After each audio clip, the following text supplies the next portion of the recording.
You're listening to the Let Him Cook podcast, fueled by Cody Road and the Wild Rose Casino Studios.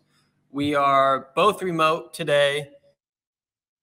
Nigel, I'm going to start off with this. If you see a local journalist in Des Moines, I'm not sure if this is coming out Monday or Tuesday. Regardless, give him a compliment, give him a hug. This might be the most stressful time for Des Moines local journalists in a 4-year calendar stretch. The caucuses are going on. It's long days. It's a lot of live shots. We're right in the middle of it. So It's important times, but it's a lot of work. Happy to be here talking hoops. What's going on in the sports world of Louisiana down there? I mean, it's pretty cold, allegedly. Let me tell you about cold. For these southern folk down here, at 27 degrees, mind you. So it's a lot better conditions in Iowa. I do want to give my condolences to I know we're close to Amanda Rooker. I know she's putting in a lot of work right now over at KCCI. So shout out to Amanda. Shout out to any other political journalists that have probably the biggest day of their young careers right now. So just I'm praying for you guys. Hope you guys get through the day safely, especially for photogs like you, Dill. But yeah, down here, I mean, biggest news for Louisiana wise is LSU lost to Auburn last night. So that was a pretty significant. They might stay at 7, given there was a lot of upsets last night. I mean, UCLA lost, Virginia Tech lost too. So I mean, women's basketball, there was definitely some parity for sure. Yeah, that's good to see. And there's been a lot of parity in the past week. It kind of feels like old news at this point. But last week we saw the number 1 ranked team lose once. Houston lost twice. Kansas lost once. And Tennessee lost once and then almost lost again on Saturday. So moral of the story, nobody's safe. I don't care what you're ranked in the AP. So I think Kentucky lost too. They lost to A&M. Yeah, no OT. Wade Taylor, man. That guy is a real deal. Yeah, it's almost like a win like that makes me not as like, how could we lose to A&M back in November? You know? Yeah, I think that A&M backcourt, and they kind of have a sleeper of an arena. That venue was popping in overtime, and I know Kentucky's probably the biggest draw they get, but I mean that was a good crowd. That was a good atmosphere. Yeah, Kentucky's always going to be everyone's Super Bowl. I feel like in the SEC. Yeah. Not quite a Super Bowl caliber team yet in the Big 12. Houston kind of came in looking to be, with the Kansases, with the Baylors, off to a bit of a rocky start, and it started in Hilton. And Iowa State, I think really the difference in the game is getting off to a 14-0 lead. And one complaint that I've kind of heard during the Otzelberger era is like slow starts. And then this team has to kind of claw their way out of, a 7-8 point deficit early in the game. Was not the case on Tuesday. How important, looking back, was that 14-0 lead? It was huge. And I honestly did not expect it. I was like, it got to like 10. I'm like, whoa. Like Taman's hitting spot up threes. I'm like, whoa. We're like, these guys are hooping right now. And I just think too, like, it was a huge testament to make the first punch. Like we talked about it last week of how important that was. And then on top of it, Houston, not used to the Big 12 atmosphere at all. I mean, they're kind of just thrown into the fire, being that's their first road test in the Big 12 is Ames, Iowa, which we already know. The Big 12 on the women's side is all already openly admitted that Hilton is the hardest place to play at. I wish at some point the men's side, all the Big 12 teams would come to that same realization too, and be openly admitting and be like, yo, aside from Allen Fieldhouse, when the whistle isn't playing against you too as a 6-man, Hilton Coliseum is the number 1 hardest place to play in the Big 12. And I think for being the weather conditions that not only it is today, but it was last week at the Houston game, the fact that people are walking, taking my advice, shout out to you people, walking to the game. That's what I'm talking about. That's Iowa State grit. I think that's the tone that was set, was the culture that we have. It was contagious. And I think that's what was behind the 14-0 run. I think the players came out and they could feel that. They felt cold, angry, hungry Iowa State fans are like, let's put on a show. And I think that's what happened. And Houston did, battle their way back into the game. But like I told you before, it was going to be a rock fight. It was going to have to get ugly. And a 57-53 score is the complete, result of that. Yeah. 2 things on that. I don't know who is in charge of Big 12 scheduling, but giving Houston's first road game at Hilton Coliseum, nasty business. Love it. I like it.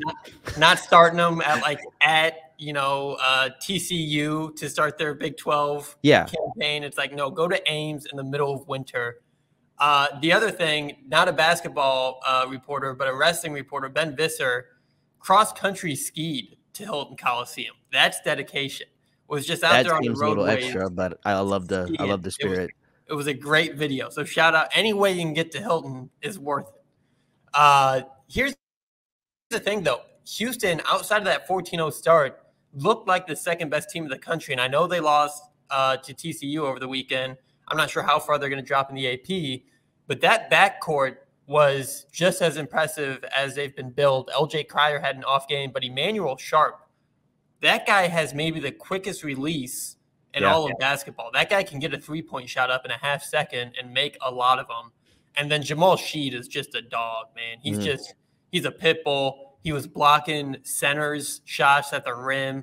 Like that guy, him and Tamin Lipsey were just like the unstoppable force against the immovable object on both sides of the ball. That was probably my favorite matchup to watch. And on a bigger picture, this is just my brand of freaking basketball. Like these two teams just play incredible team defense. They crash the boards. There was like an not awesome, and I feel bad for Rob Jones. He kind of got fish hooked, but it just looked like 1988. It looked like the Pistons against the Bulls in the Palace of Auburn Hills. It was awesome. Like I just loved every minute of that game. These two teams are just the embodiment of Big 12 basketball. It was just a great game to watch if you love good defense in college basketball.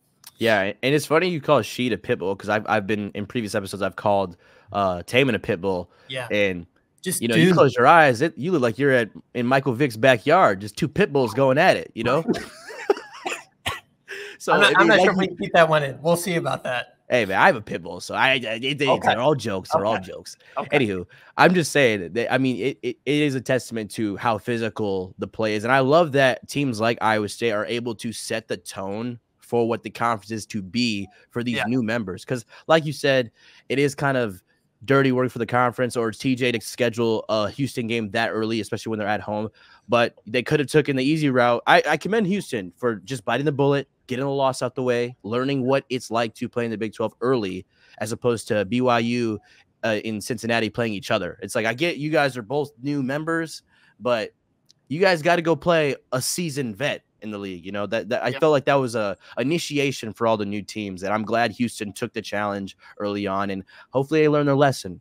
And it was a great game, and I was just so excited to see them get a win like that this early. Yeah, and it was a huge win. I think another crazy thing about this game, Houston never led from tip to buzzer. Iowa State was ahead the whole time, and I can't tell you how impressive that is.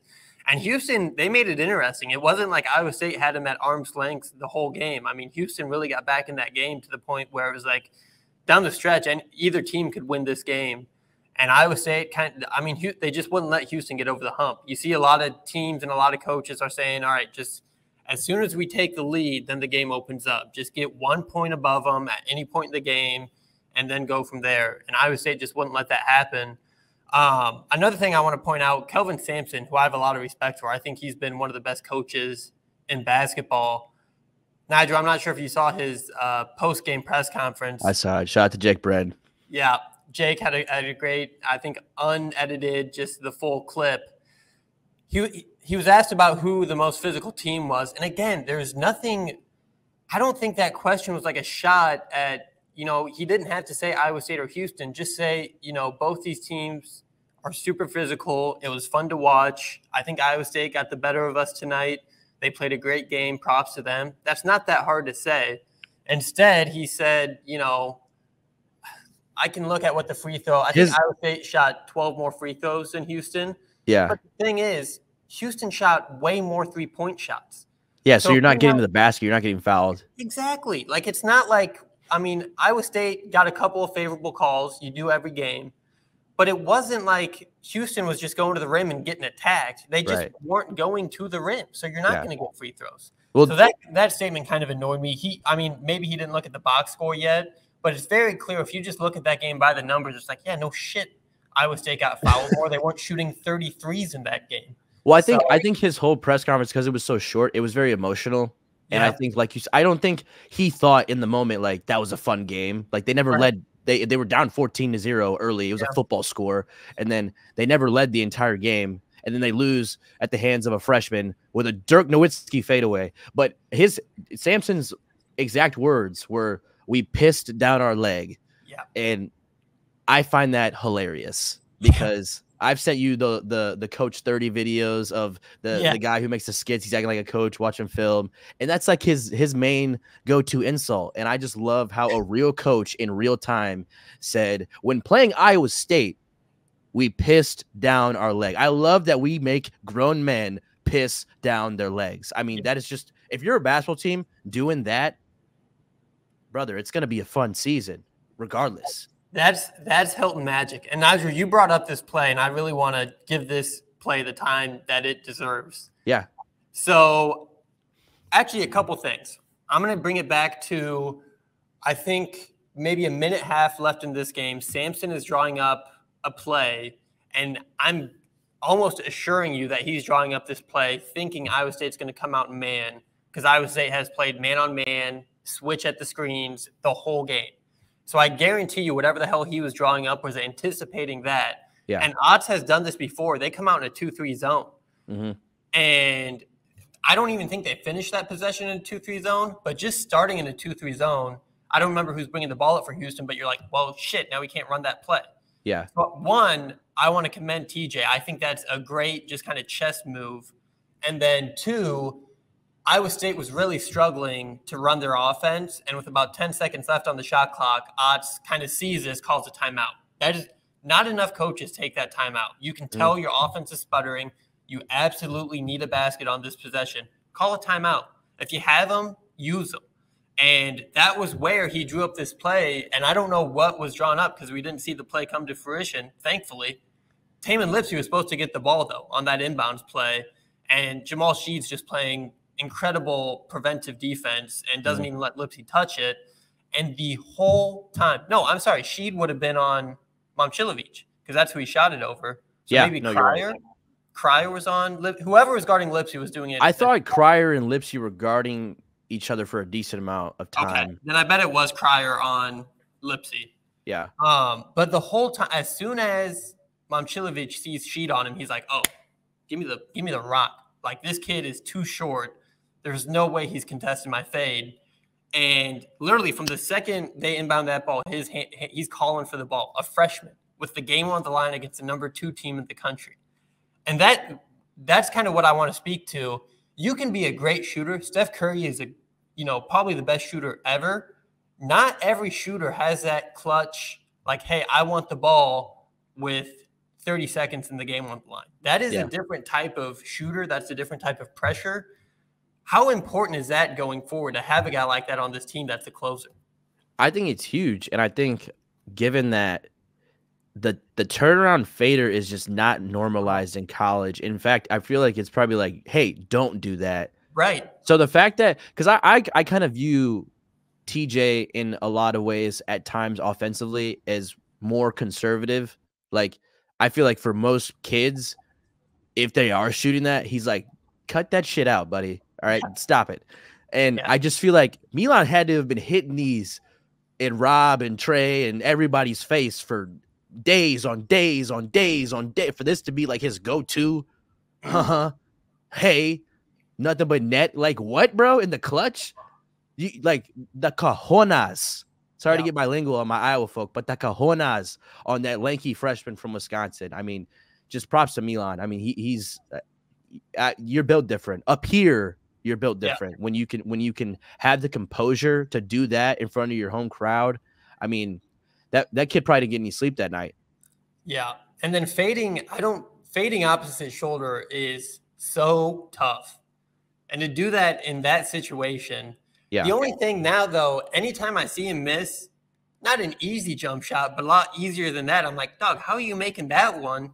And you're missing this one. That's like the only thing that like hurts him on this is like, I've seen you make an impossible shot. You got to hit the easy one. Well, it's weird because it's like, I feel like the game winner was the angle is weird because it's like Yeah. he's landing by Kate Kelderman, like end of the bench, Right. like so it's already on a weird angle. So it's almost like you're in eye view, you're eliminating the rim. I mean the backboard, excuse me. Yeah. Because you very much could take that same shot and it could just hit the backboard, the side of the backboard, and then it's the worst shot of all time, Right. probably.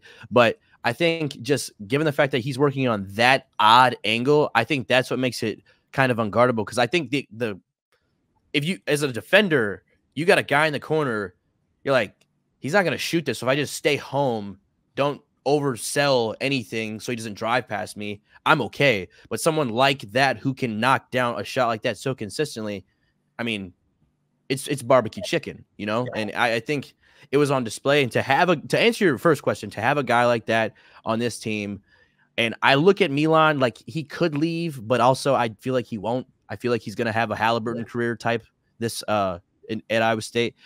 I am so excited to see that this early in his career, he's not afraid of those moments because I think it's going to be huge going forward.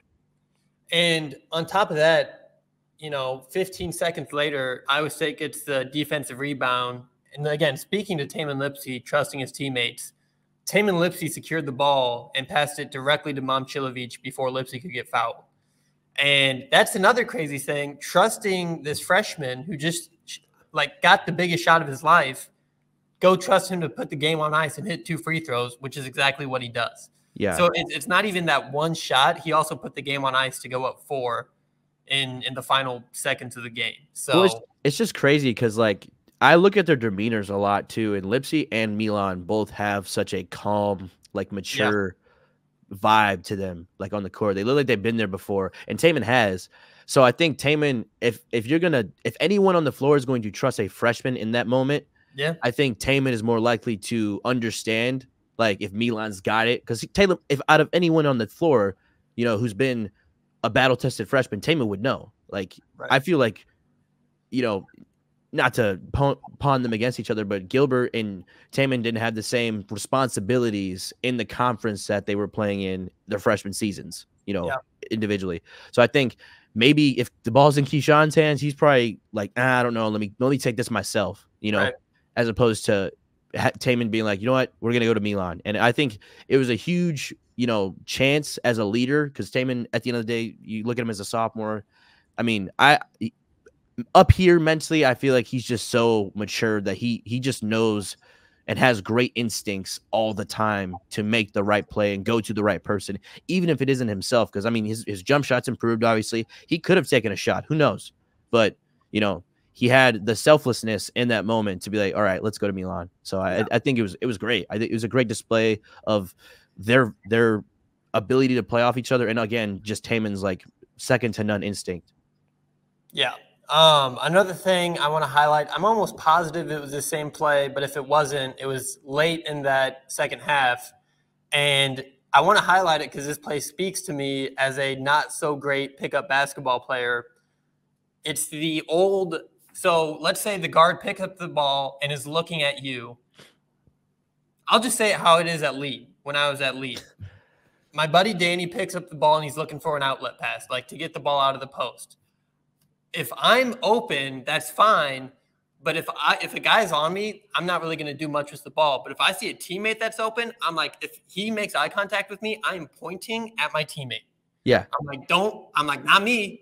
This is not my shot. This is not my time.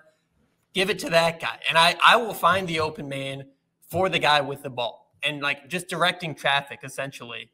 And you don't see it much in college because most college basketball players are a lot better at basketball than I am. But okay. I'm pretty sure I'll admit it. I'm not a D1 basketball. No. Trey King, I think, did that. He was he saw Momcilovic on the mismatch and was like, get the ball to him. So not only is Momcilovic calling for the ball, but other guys on the court are no, that guy's a killer. Get that dude the ball. Yeah. And it was cool to me because that is one of my go-to. That is my my staple. That's my Dirk fadeaway, is pointing to an open guy because I don't want to touch the ball. That's in my bag. Let me tell you that. We need a sneaker of Dylan pointing to another teammate, and that's his signature move. That's my poster. It's funny that Trey King did that because I vividly remember when we were at OK State last year, Trey King missed a go-ahead game winner, and it was a bad shot. So it's just funny that even like 1 year later, he has the maturity to be like, all right, look, I'm probably not the best option in this situation. Right. Go to the freshman, you know? And I think this is the first Iowa State team in a while, because even the 2019 team that won the Big 12, we start to hear all these stories that they didn't have the best team chemistry. It was just a lot of talent in one room. So that's kind of how they found out and found their way. But just like in recent times, especially the time I was in college, like I just haven't seen a team seem cohesively this mature throughout, you know, the good, the bad, the ugly, the pretty. I mean, they just seem so even keeled. And I feel like this is, in the TJ era, I'd say this is his like first complete team. If I'm wrong, correct me. No, I think you're exactly right. I think a lot of our teams in the Ox era they've been good, but they've had clear weaknesses.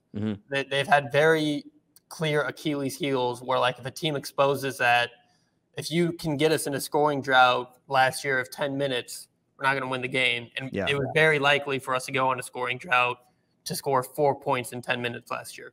Yeah, and I think this team just has too much talent, too much production to kind of fall into that same trap. Yeah, and if Holmes and Kalster weren't on one, I mean, it just wasn't the same team. Right. And I think we're just the complete opposite this year. So I love it, dude. What do you think of because they started Rob and brought Hassan off the bench? Do you like that lineup more? I think that's just kind of a good problem to have. I think you could get away with either guy starting. I was a little nervous at first of doing that just because to start the season, I thought Rob did such a good job coming off the bench and just kind of giving that energy and that momentum off the bench. I thought he just fit that role well. And Hassan played so well to start the season. I know it was 3 games against bad opponents, but I think it's worked. So, like, don't fix it if it ain't broke. But I think you can it's pretty interchangeable with those two guys. And they play – it's not like Rob is getting a bunch more minutes than Hassan. Like, they play close minutes. And I think I was listening to JJ Redick's podcast. I think people get – and not just you, Nigel, but like just everybody, a little too concerned about a starting lineup when I think the most important lineup is like who's on the court with 2 minutes left. Yeah. I think your closing lineup is like those are the 5 guys that you'd go to war with when shit's hitting the fan. So ironically, the 6th man usually is in that last 2-minute lineup because you need to score most of the time. But it's funny. I was asking it mainly because Rob is like, I've seen such an improvement on when he was kind of like just you could tell he was like a deer in headlights at times when he would get a board and he kind of wait for the contact and then go up, and then wasn't the best free throw shooter his first 2 years here. So it was like, all right, this is a dead possession. We might as well get back on defense. So I just feel like he's so much better at putbacks this year, and I feel like that's been a huge improvement, and it's added another sense of offense to us that we didn't even have last year because he was waiting for that contact. Now I feel like he's kind of embracing it, and I feel like it's all because he's getting stronger. Like he looks like thicker, but he looks like a more solid player this year. Been in the weight room. Another thing, kind of joking, kind of not, he made 4 consecutive free throws, and that I'm not going to call it the difference in the game, but like get them in a 3-point contest right now. Yeah, that's not happening 2 years ago. Rob's not making 4 free throws in a row in a game 2 years ago. If he did, people would lose it. Yeah, exactly. The last thing I want to talk about with this Houston game, going back to Momcilovic, what it reminds me of on those Hoiberg teams, you kind of had 2 guys that could close a game, and it was Monte Morris and Naz Mitrou-Long. But Brockington could take over a game. And I think Shayok could take over a game, but in terms of like clutch, like, you might only have 6 points, kind of like a Dame Lillard. Like, even if Dame's having an off night, you're getting him the ball, and you saw it last night. You're getting him the ball with the game on the line. That's just what you do. And I think Momcilovic is going to fill that role, and I can't tell you how valuable that is in March, in the postseason, in conference games. It's such a game changer. It is. It is something about these kids from Wisconsin that wear number 22 in the Cardinal and gold. I mean, they get it. They look good. They look good in it. They play good in it. They feel good in it. And, we love them for it. And also, since we're talking about kids from Wisconsin wearing number 22, shout out to Tyrese Halliburton on the Pacers bench wearing his Iowa State letterman. I mean, How more proud of an alumni can you be? You just love to see it. And I saw some of this discourse on Twitter. I don't know if I just realize it more because I am an Iowa State fan, but so many of these former Iowa State players, they just rep Iowa State and talk about Iowa State wherever they go. George Niang is a big one. Naz Long still does it. Monte Morris still does it. They'll tweet about Iowa State winning. It's just cool to see. Tyrese Halliburton, obviously. It's awesome. I love to see that. If I was Monte Morris in his current situation right now, I'd be tweeting about any other team winning. It's just to ease the pain, but shout out to Monte. I think too, people forget about us. And it's the fun part about us being a basketball school is like a Houston can come in here and be like, it's Iowa State, it's cold in here. Like it's whatever, but all right, keep that same energy. Yeah. Now coach is saying you pissed on your leg. What happened? You're going to learn. You're going to learn. You need a diaper? You need to change? Welcome to the Big 12, bozos. You need to change your diaper?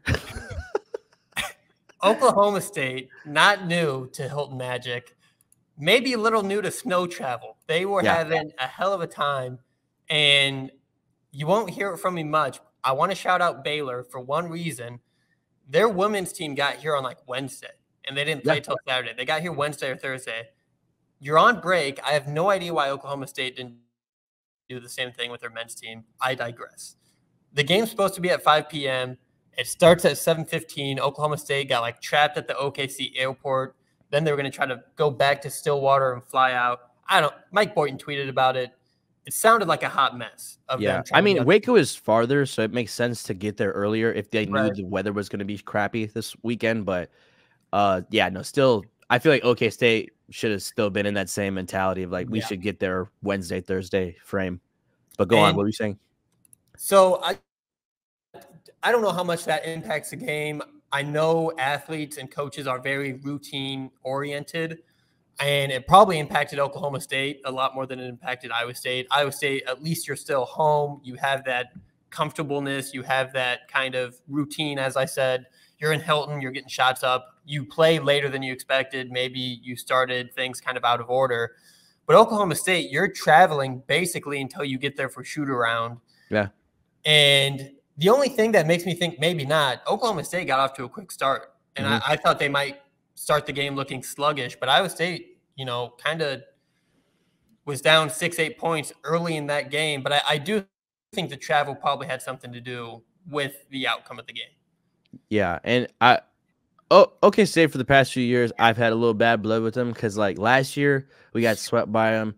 Yeah, and I was like, how did that happen? We've the last 4 encounters with OK State have been ugly, and we've been on the losing side of ugly games. Obviously against Houston, complete opposite feeling. It's 10 times better when you're on the winning side of an ugly win. Nonetheless, I digress. My big thing with OK State, the beef started when I was a manager. So this is the first game the home game that I'm actually helping around with teams getting in and out of the facility and whatnot. And mind you, it's COVID year. Cade Cunningham's on the team. Okay. Sure. So this is a good OK State team. Right. And I'm holding the door for everybody. I'm like, I don't see Cade. I don't know where in the back of my mind, I'm like, where's Cade? Is he sick or something? Is he not coming? So I'm like, that's a huge that could change upside for us. We could get a big win. Last guy on the bus gets off. Mind you, Cade is a class of 2020 graduate of high school, so he's a year younger than me. He walks in, Avery Anderson, all the other guys walk in, boom, boom, boom. He walks in, still holding the door for him. He looks at me, he's like, thanks, little bro. And I was like, you motherfucker. Come on, man. I graduated before you, brother. You show me some respect. Do I have to pull up my ID? Come on, man. I understand I'm 5'8", but relax with the little bro. Yeah, now you're the little bro. You're a little bro in NBA with 3 wins on your hand. So funny how life turns on you fast. But that's where my beef with OK State started. And then the last 4 games that we've played as Iowa State have been just abominable. So this win was a long one coming. So I was so glad to see this one be a convincing one at that too. So huge win for the Cyclones. We were kind of speaking about scoring droughts for Iowa State in past years. Oklahoma State was stuck at 15 points from about 12 and a half minutes in the first half to 6 minutes in the first half. And in that, Iowa State didn't pull away in that 6-minute stretch. Yeah. But that's when you can feel kind of Iowa State being like, dude, we're so fucking tired of losing to Oklahoma State. That's kind of when they put their foot down. It's like, this ain't this is not the day we're doing this. Mm-hmm. And that was kind of the sigh of relief for me. Again, I don't know if it's the Iowa State pessimism in me, but I was like, dog, if we beat Houston and lose again to Oklahoma State, and we're going to have to kind of like change the mood of the podcast to make it, I was like, we can't lose to Mike Boynton. This team is ass. It's funny how we like think now, like we want good things to happen, obviously because we're fans, but it's like, man, the podcast is gonna suck now. Save the podcast. That's do it for the podcast, boys. If you're gonna win for the podcast. Come on, do it for the pod. Let him cook. Yeah. No, you can't cook if you don't give us any food. Also, I told everybody at KCC, I was like, I don't know what's going to happen against Oklahoma State. Take the under. And what a finish. There was not a point scored by either team in the final 3 minutes of that game. Yeah. That is an ultimate underplay. I'm not sure who's calling that one up in Vegas, but what a finish for an under. If you have the under and there's no point scored by either team in the final 3 minutes, what a cherry on top of the cake that is. Yeah, and I feel like it's weird. For betting wise for the Big 12 this year, I think the under and the over, depending on matchups, are going to be locks. Yeah. Because like, what was the game? TCU and Oklahoma, I believe. Or was it Kansas? I could have sworn it was a TCU game, but it was a very high scoring TCU game. And that seems like a team that usually is you're more likely to get in a shootout with, as opposed to we got to muck it up. So yeah, I feel like Big 12, like it depends. I guess you have to know your personnel as a fan of what is this game, who are these teams, and then I feel like either one of those is going to be a lock for it, and it's going to vary from game to game. Yeah, you take two teams like Iowa State, who is now, according to Ken Pom, the second best defense in the country, only behind Houston, who they just beat. And then against Oklahoma State, who's got a bad offense on a weird travel day, smash that under. That under might have been the lock of the century. And I think it cleared by like 15 points. So it wasn't even – you didn't even have to sweat that one out. You did mention, though, earlier in the day that Saturday matchup between the Lady Bears and the Cyclones. Yeah. I mean, how about Bill Fenley and the ladies? What a week for Hilton Coliseum. 4-0. Yeah. And against three ranked opponents. It was like, and I know we don't want to give shots to Iowa. Like, we don't like the Hawkeyes. We're very vocal about it. But shout out to Iowa because we do like Drake. Dylan and I are big Tucker DeVry guys. I was very – it was heartwarming to see Iowa, kind of come together through basketball in a difficult weekend nonetheless for climate-wise. Just to see the entire state say, you know what, we're going to run this town tonight like Rihanna and Jay-Z. And they handle business. And it was great to see. I mean, but also I just want to get back to the Baylor Bears, number 4 in the nation. They now have Fritz on their team. So it's kind of like a Kylie Feuerbach awkward situation. Right. And, you got a team with a lot of freshmen, putting you in your place. So it's the grass is not always greener on the other side, especially in Waco. These freshmen, they're special. That's a really fun women's team.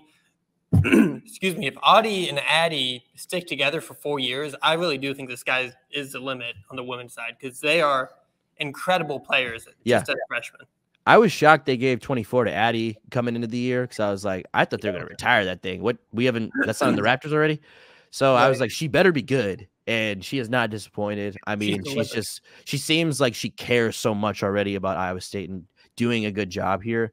And do the good and the bad of a freshman campaign. As long as I'm seeing that in young guys, whether it's on the men or the women's team, I can't complain. And I mean, Crooks, more like cooks because she's barbecue chicken all night. I have not seen a woman dominate like that since 2000 Shaquille O'Neal. Like she's an actual problem. That's what I was saying. She literally, that's what it reminds me of. It's like the most dominant. I'm not saying she's the best, women's basketball player. I think she's already in the running for the most dominant. And I know there's a lot of great post players in the women's game right now. But I think especially a year, 2 years from now, I don't really know how you stop that good of footwork, that good of skill in the low post with her size. That is such a unique combination. Because she's 6'4", right? Yeah. Yeah, I honestly, after yesterday, if you put her in front of Angel Reese right now, like, I don't know if Angel has the easiest night defensively, because Angel can change a game with length, but Audie's going to just, she's going to beat you over to the media table if you mess around and find out. So she's going to be good for the long term. So just shout out to the ladies, big win. This is definitely, I'm very impressed with Fenley losing a lot of good girls in the offseason, and we had a lot of questions, and just him being able to, find a way with young, hungry girls with something to prove. So it's really, really cool to watch. We've had a lot of great coaching jobs, and outside of Otts, I mean, you look at Matt Campbell, kind of the same thing. A lot of questions going into the season. They have a bowl game trip. Finley, same thing. Ashley Jones, off to the WNBA. Denarski transfers. Fritz transfers. A lot of questions. They've answered the bell.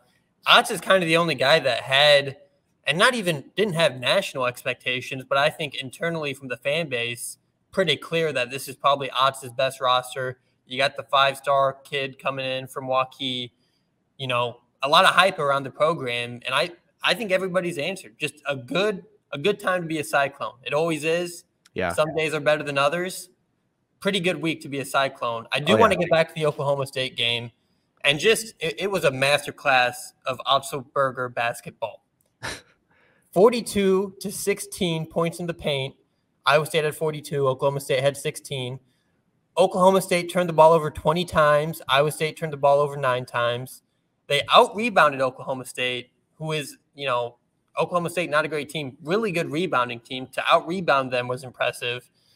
And, Iowa State, if they control turnovers, points in the paint, and rebounds, good luck.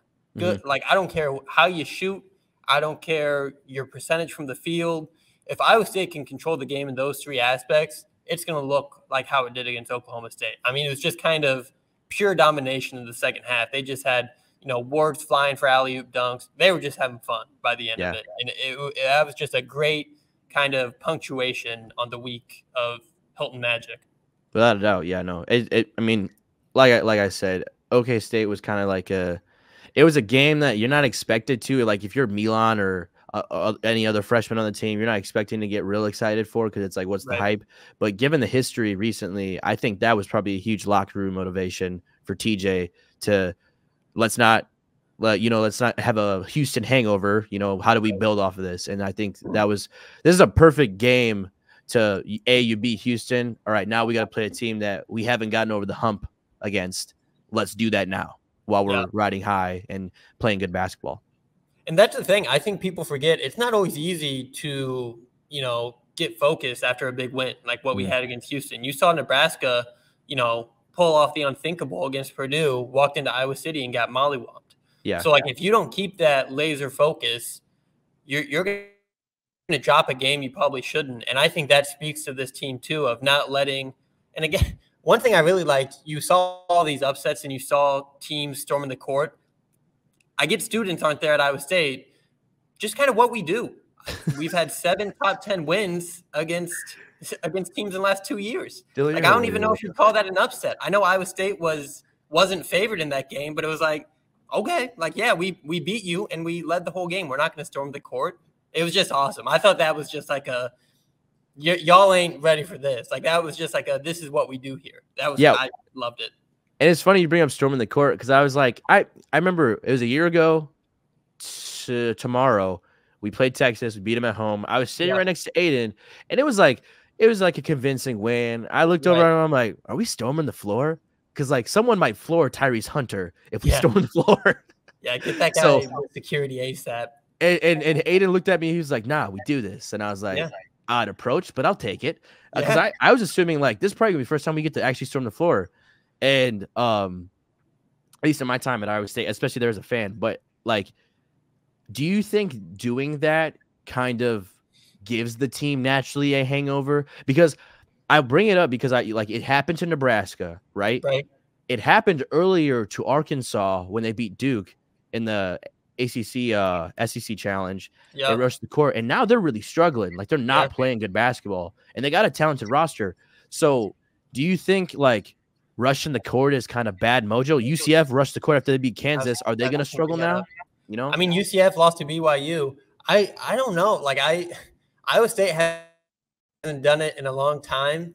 I think the last time, I hate to even bring up this game, was against Iowa in 2015, 2016. Yeah. It was a Jared Uthoff game.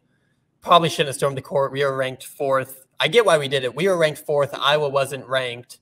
But it was the way that game ended. I think Iowa State was down 15, 16 points at half. It was an incredible finish to the game. Utah felt like Larry Bird for the first half. I'm not going to I'm never going to be anti-storm the court, anti-storm the field. However, I think it's just a boss-ass move to be like, so what? We beat the second best team in the country another Tuesday in Ames, Iowa. Like, I just think that's like just such a, real G's move in silence like lasagna, as a poet once said. So I just think that's top dog shit. I just love it. I'm not gonna lie. I don't know if it's bad mojo, but I think it's cool that we didn't do it. Yeah, if we did rush the court, Kelvin Sampson would have pissed down his leg too, because he's a pretty old guy. Like, I don't know if he's real agile, if he can move around a bunch of guys from Kappa Sigma, just rushing him with pure ecstasy in their face. I don't know. I don't see him winning that battle. Yeah, but, that's a get to the tunnel as quick as you can. I think that's for anyone. If someone's storming the court and you're the opposing team, get the hell out of there. It's so funny with older coaches too. Like, I remember they did this a bunch later in Coach K's career, but like, he literally had to be like carried off the floor if they got upsetted. Like, in his later years, he was just so brittle that and there probably is some punk that would be like, I'm gonna clock him, and like, right. Like, so you need, like, guys like that need security. So it's tough. But speaking of needing security, last time Iowa State was in BYU, road game coming up on Tuesday, and we're just going to touch on this quickly, Nigel. I brought it up on this podcast once, but this is one of my favorite and earliest memories. Melvin Edgem flipping off the crowd in Provo, and Melvin Edgem, soft-spoken guy from Canada. I'm not sure if you can get more polite than Melvin Edgem was. Mm-hmm. And for him to give the double birds, I don't know what was set up in Provo. I'm guessing it wasn't great by the students. BYU was clearly the problem. Could have been. I'm not pointing fingers, but Melvin Edgem was, and that's good enough for me. He was. We go up there Tuesday. BYU, not as bad on defense as I thought they were going to be. I was looking up their metrics earlier, but they really live and die by the three-point ball. And one tidbit that I just thought was interesting, they have the second highest percentage of their points come from three-point shots, and Iowa State has the second highest percentage of their points coming from two-point shots.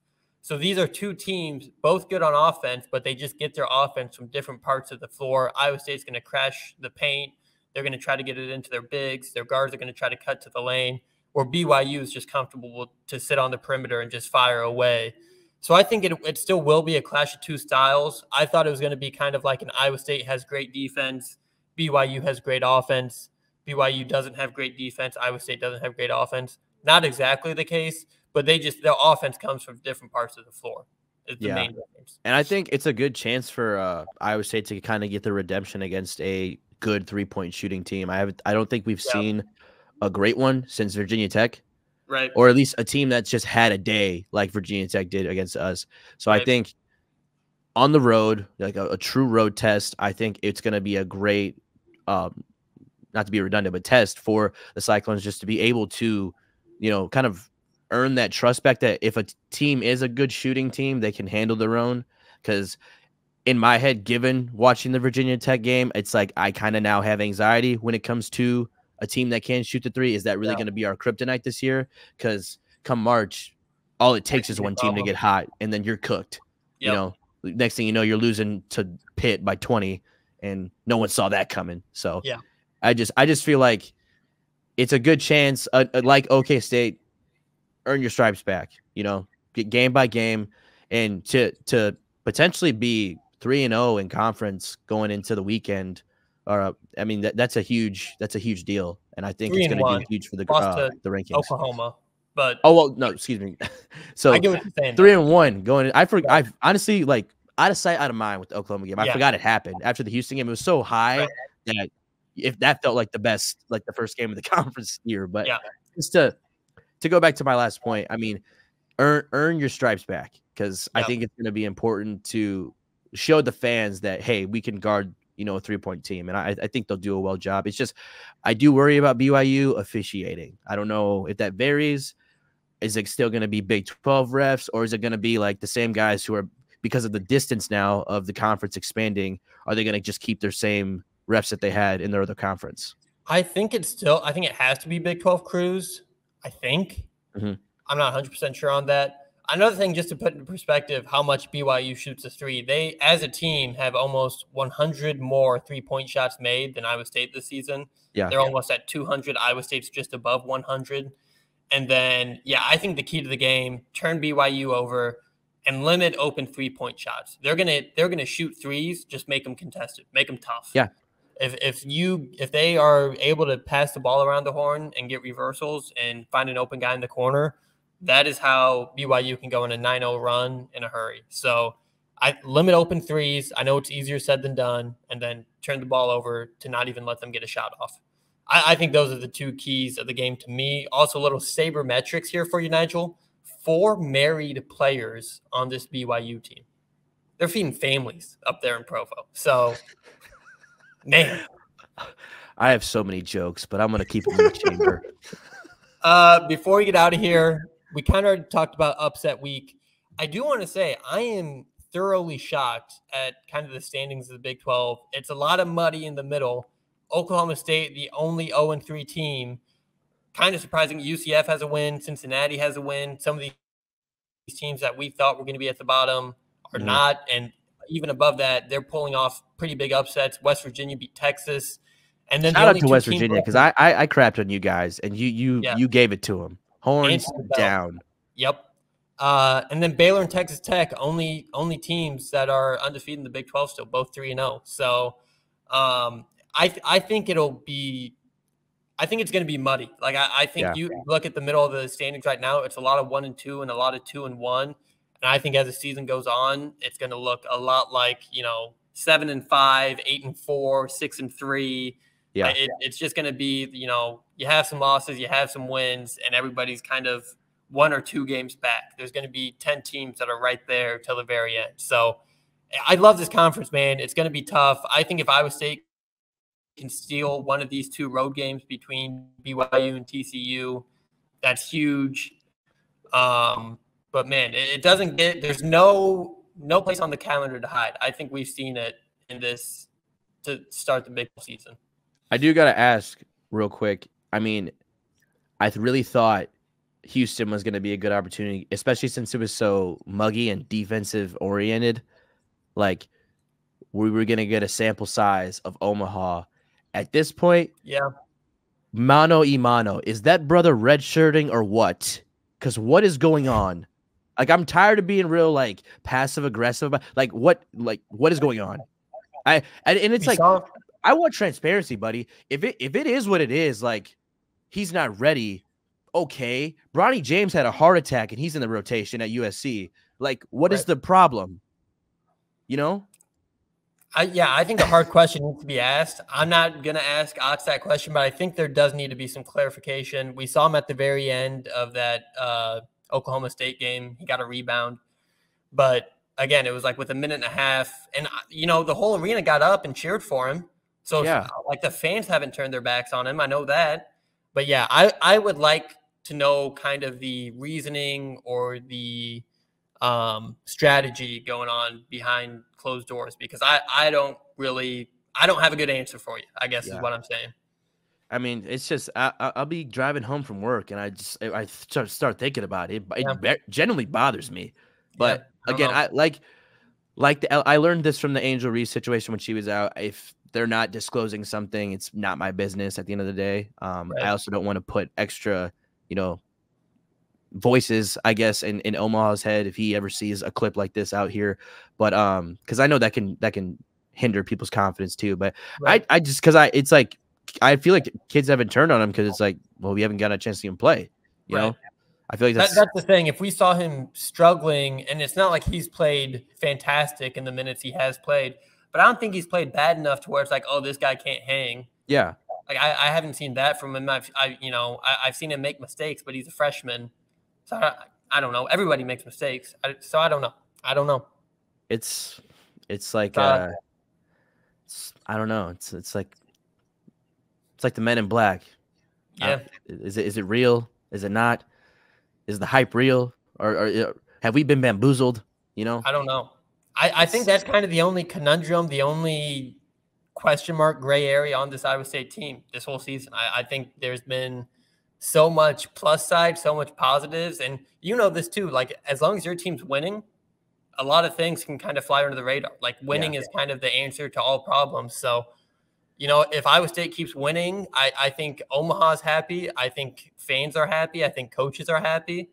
But if we start losing and we have a 5-star on the bench, that's the highest ranked recruit in Iowa State history, I think eyeballs are going to naturally kind of start turning to the end of the bench and be like, maybe play the 5-star. Yeah. I don't know.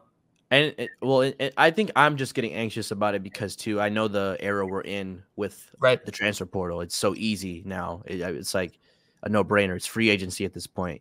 So I guess it's like me trying to avoid that from happening, especially because like at this rate, I mean, we're in the middle of January. Like his NBA stock is not good, you know, and like I don't know, he's probably not even on draft boards, you know. So I just hope it's not a situation where it's like we're kind of just waiting for him to enter the portal. It's like I would love to have actually seen him get a genuine chance in competitive basketball, not against Wisconsin, Green Bay, and the non-competitive games we played in our season. So hopefully, hopefully things turn the corner for him because I've always been rooting for him. Yeah, no, I totally agree. A lot of great basketball coming up this week, folks. I think a lot of teams are going to stay on upset alert. Big 12 is going to be a grind. And 2 road games. I think both are going to be really tough. BYU is ranked. I think they'll still stay in the rankings. And TCU could be ranked as well. Iowa State could be ranked. Whole Big 12 ought to be ranked, I guess. One more question. I mean, it's 9 o'clock right now. We're filming this on Monday, 9 a.m. What do you think our number is coming in? Because Texas lost. They were 25. So yeah. I think we might sneak into like the 23, 22 range. I think beating Houston and then beating Oklahoma State so convincingly, I think gives us a pretty good chance of being up there. The net ranking loves us. Ken Palm loves us. But I think AP finally gives us some respect. I'm gonna go on a limb and give us a teen, a late teen. Wow. Could be. I mean, a lot of those teams lost towards the end of the AP. Well, and just because of the national attention we got, and I feel like that's sometimes what happens is like we'll upset a big 12 opponent and we won't get the national attention. So people just kind of forget to vote. So I don't know. I think hopefully the AP does us as solid. It would do huge for not only probably the team's confidence, but us as fans. Like that would be great to see early January going into the later games. Cause we still got a lot in front of us. To see us in the late teens. Cause the only way is up, you know? Yeah. I will say to all basketball fans out there, I give so much more respect to Ken Palm than I do to AP. I think AP is a lot of recency bias. Mm-hmm. I think it's just a lot of human bias in general. Yeah. It's a lot of like, I'm just going to look at the scores of who won who.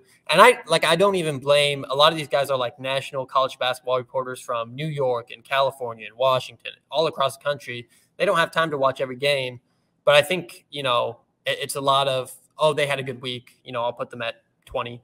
Yeah. So I focus on analytics more than I focus on rankings, I guess is what I'm saying. And you're kind of playing with averages at that point because it's more than one person voting too. Right. So it's politics at the end of the day. It is. It's just that's what makes the parity, because if there wasn't that element, there'd be no parity in college basketball. It'd just be teams beating on teams. Right. No. So. Yeah, I think it looks good when you beat a team that has a little number 2 next to it. It definitely feels better. I'm not discounting.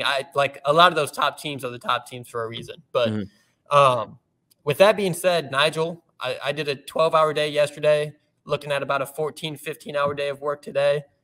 You got anything left you'd like the people to know? Not much, man. Let's keep this train rolling. We're good vibes right now. I feel like we haven't done this a lot at the end of our episodes. I do want to give a lot of love and appreciation just to our fans that do tune in every week. I know we've had some disputes with a few individuals. That's okay. That's life. But the other mass, the greater mass of our fans, we appreciate you guys. We appreciate the kind words. They don't go unnoticed. The people who constantly show love on social media. We love you guys. So we appreciate you, and happy MLK Day.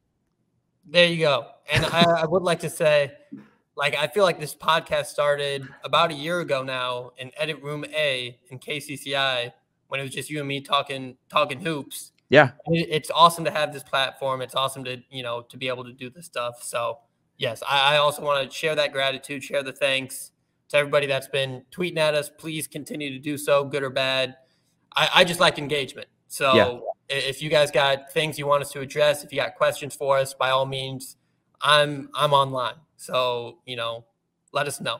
If I don't get back to you, it's because I'm writing up a VO. But I also too want to just give you gave me kind of a retrospect moment, but also I think back to a year ago. Tomorrow it was a Texas game.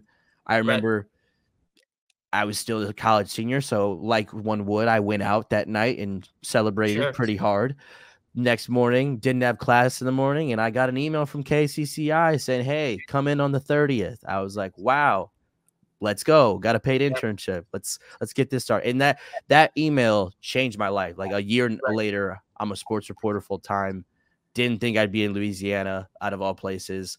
I've been to a lot of cool places already, and it's crazy how your life can change in a year. And I'm so glad of what that internship brought me, and my friendship with you too. So it's been one hell of a year, and let's just keep this momentum moving. Like I said earlier, I was sports leader, baby. All right, let him cook. Big week of Big 12 basketball ahead.